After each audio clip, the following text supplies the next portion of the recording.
Now to the latest development in the George Zimmerman trial. An all-woman jury has been seated to decide the fate of the Florida neighborhood watch captain charged in the shooting death of Trayvon Martin. And ABC's Matt Gutman has all the details for us and joins us this morning from Miami. Good morning, Matt. Good morning, Robin. 16 months after Trayvon Martin was shot this morning, finally, 6 jurors. Their identity is kept strictly secret. We don't know their names. We don't even know their ages. We do know that 4 of them are mothers, and we know their key opinions on important issues like guns and self-defense.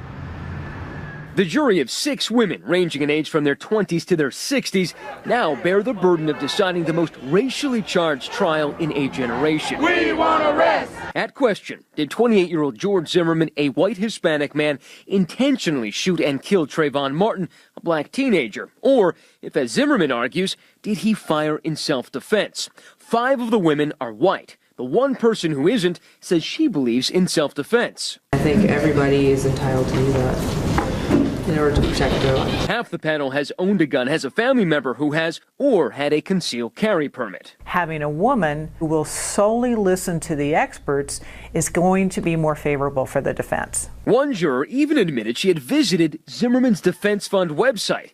Prosecutors objected to her selection, but lost. That strike will remain. Still, experts say the jury may seem slanted in favor of the defense, but looks can be deceiving. Women do tend to have more sympathy, empathy for the person perceived as the victim. Zimmerman spent much of the last 9 days huddling with jury consultants and his lawyers, apparently playing an active role in choosing the women who will now decide his fate. And is this jury panel acceptable to you, sir?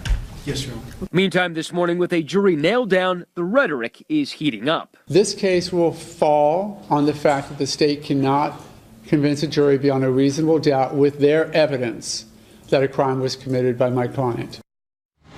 Now, this seems like a pretty homogenous group, but in their views and experience, they represent a broad cross-section of America. Now, these 6 women have been told to pack. They could be sequestered for up to 4 weeks during this trial. It starts on Monday, and George Zimmerman faces possible life imprisonment. Robin. Okay, Matt, we're going to bring in ABC News Chief Legal Affairs anchor Dan Abrams. Dan, how unusual for a single-gender jury, of course, in this case, all women. I've been covering high-profile cases for 20-something years. I haven't seen one in recent history. They've happened. I just haven't seen it. So it's definitely unusual to have all the jurors of one gender. But I don't buy into this notion of, well, because you have women, therefore it means blank. I just don't think that makes any sense. This is a very diverse group of women. The question is going to be, back in the jury room, when they begin deliberating, does that change the dynamic? I don't know. But there's no question that in this case, prosecutors wanted men of color, the defense wanted white men. Neither got exactly what they were looking for. Since neither got what they were looking for, everyone's trying to read the tea leaves here. Does it favor this all-woman jury? Does it favor one side over the other? You know, it's really tough to know because you have to go back and look at all of the answers, right? You've got a couple who've got attorneys as very close relatives. You've got a couple who are gun owners. You've got one who was arrested. All these different experiences are going to be crucial in them reaching a verdict because we love to say it's all about the evidence.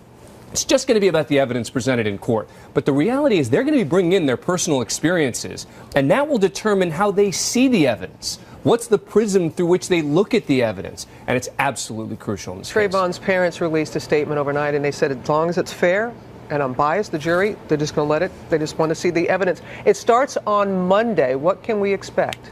Expect to see the defense focus on the legal issue, meaning to say they cannot prove that this was not self-defense. Expect the prosecution to say, look at the totality of the circumstances. This couldn't have happened any other way. And as Matt said, 2 to 4 weeks. That's we're right. looking at. That's All right. right, Dan. Okay, Rob. Thanks very much.